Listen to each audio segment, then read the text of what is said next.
होंगे। आज हम बात करेंगे कि जीआईसी मेंस का जीआईसी का जो आंसर किया है उसके बाद क्या कट ऑफ रहेगा और उसके बाद पढ़ने का तरीका आपको क्या होना चाहिए कि जीआईसी मेंस लिख पाए। उससे पहले एक आवश्यक सूचना, सबसे पहले नवरात्रि की सबको शुभकामनाएं।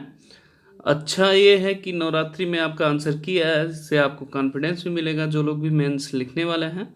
और दूसरी चीज़ ये है कि नवरात्रि का सबसे शुभ संकेत है, जो लोग अच्छे नंबर से गेन कर रहे हैं तो अभी से लग जाइए, टाइम बहुत कम है। तो उसके बारे में सारा डिस्कशन करेंगे, थोड़ा समझने की कोशिश करेंगे।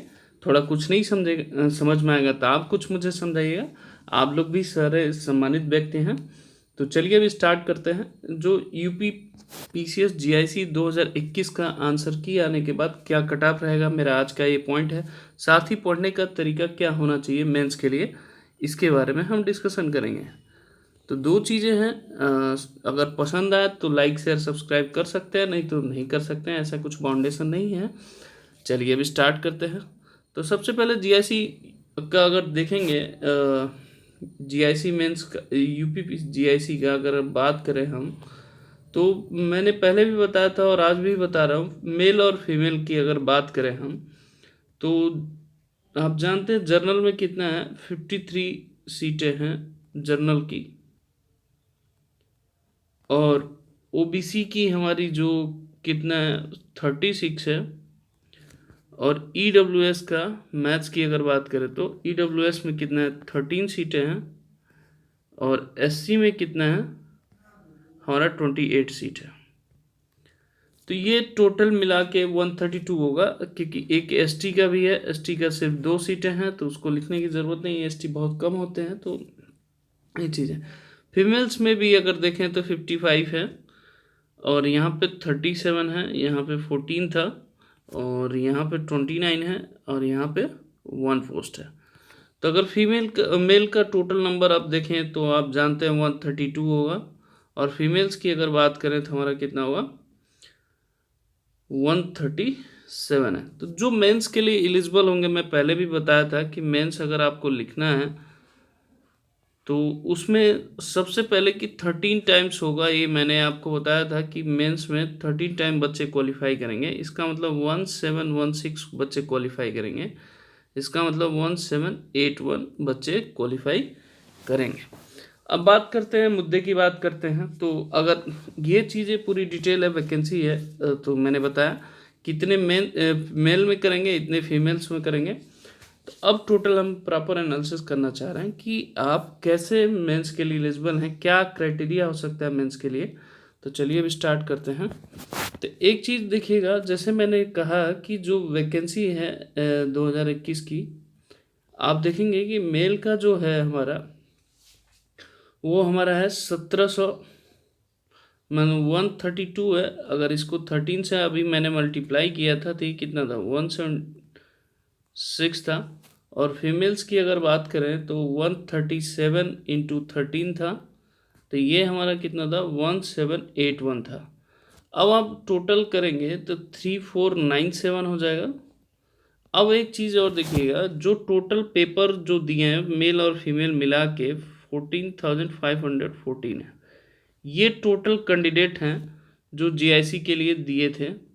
ये टोटल कैंडिडेट हैं जो जीआईसी के लिए, अगर इसका परसेंटेज निकालें तो लगभग 24% है। ये आप देखेंगे, अब समझने की थोड़ा सा कोशिश करिएगा। इसका लगभग 24% है, तो इसका मतलब क्या है कि 4 पे लगभग एक बच्चे को क्वालिफाई करेंगे ये। ठीक है, लगभग 4 बच्चों में से एक क्वालिफाई करेंगे, ये इस तरह। अब एक चीज़ और समझने की कोशिश करेंगे इसमें, ये एवरेज हो गया अगर टोटल की बात करें तो, बट नंबर ऑफ फीमेल्स और मेल्स दोनों डिफरेंट हैं, क्योंकि जीआईसी का सेंटर इधर उधर पड़ा था, अब फर्स्ट टाइम इस तरह का पेपर हुआ था। तो अब कोशिश करें, पहले मेल की कट ऑफ बताएंगे फिर फीमेल की कट ऑफ बताएंगे, वो चीज़ें आप जानने की कोशिश करिएगा। ये मैंने बता दिया टोटल इतने क्वालिफाई करेंगे, तो इस हिसाब से क्वालिफाई का हम बता रहे हैं। पहले मेल का बता रहे हैं, एक चीज़ ध्यान दीजिएगा। तो जो मेल की कट ऑफ रहेगी, मेल में आप जानते हैं टोटल, मैंने कहा था कि टोटल सीटें कितना है, 132। और इसको 13 से मल्टीप्लाई कर दें तो इतने बच्चों को क्वालिफाई करना होगा। इतने तो अब अगर जर्नल की अगर बात करें कट ऑफ की, तो अभी तक का कल का और आज का रुझान देखने के बाद, रुझान मतलब ये है आंसर की बहुत लोगों से बात, लगभग 400 बच्चों से तो मेरे से ही बात हो गई, तो इससे हिसाब से लग रहा है कि जो जर्नल की कट ऑफ जाएगी वो 57 टू 60 के बीच में सेफ जोन में है। ये मैं मैक्सिमम लेता हूँ, +- 2 क्वेश्चन आप ऊपर नीचे भी हो सकता है। ये मैं जो भी लेता हूँ कट ऑफ आप समझिएगा मैक्सिमम लेता हूँ।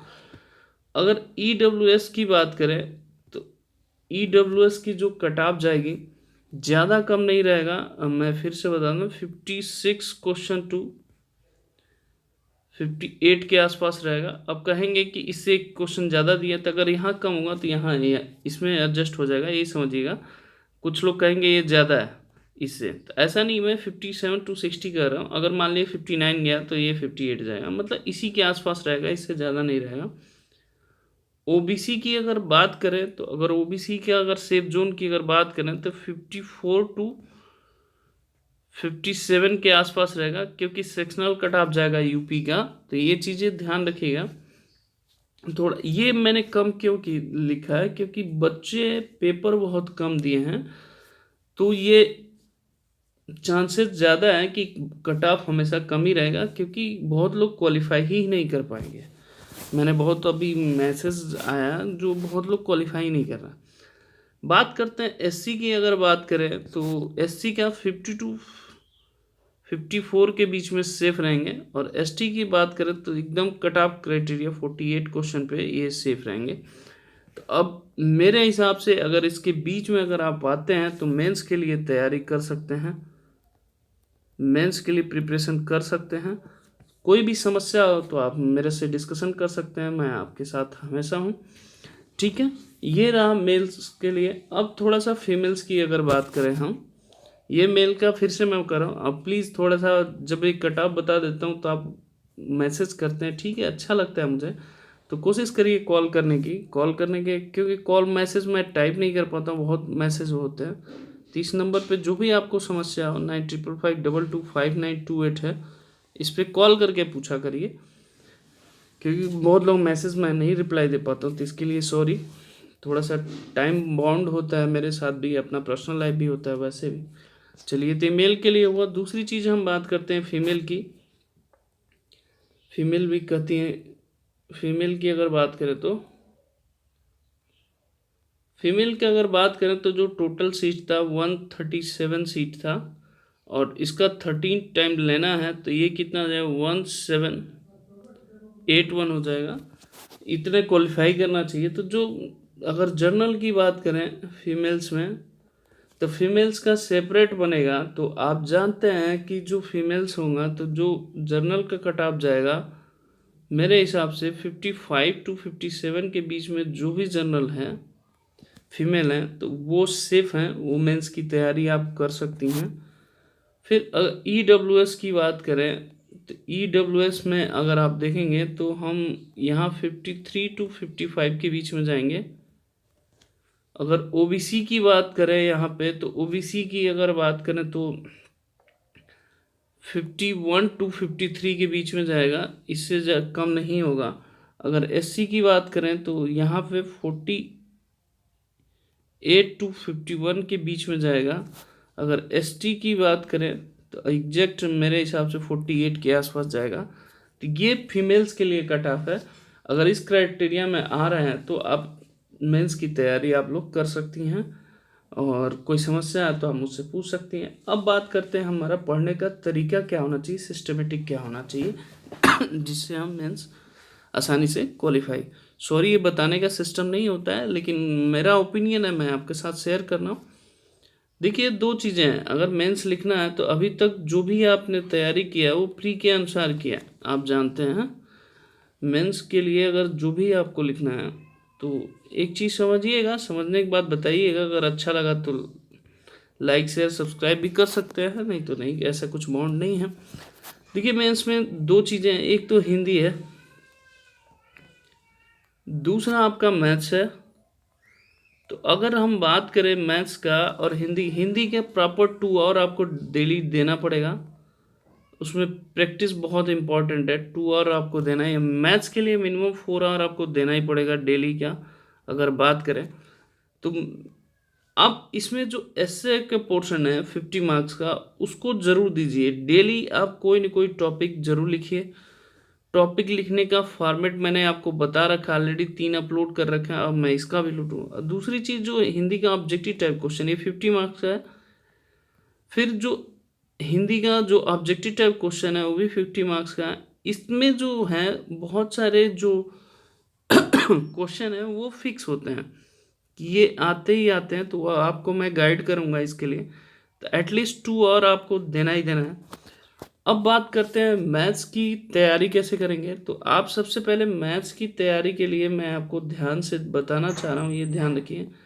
पहली चीज़ें, टॉपिक वाइज आप शुरू करिए। टॉपिक वाइज आप स्टार्टिंग करिए। जो टॉपिक आता है बहुत अच्छे से आता है तो उसको कोशिश करिए डिस्क्रिप्टिव हम करने के बाद आपको उसको बगल में लिखते जाइए कि ये टॉपिक हमारा क्लियर है, इससे जो भी प्रॉब्लम आएगा हम सॉल्व करें। दूसरी चीज़, नोट्स बहुत बड़ा इंपॉर्टेंट करेगा। नोट्स बहुत ज़रूरी है।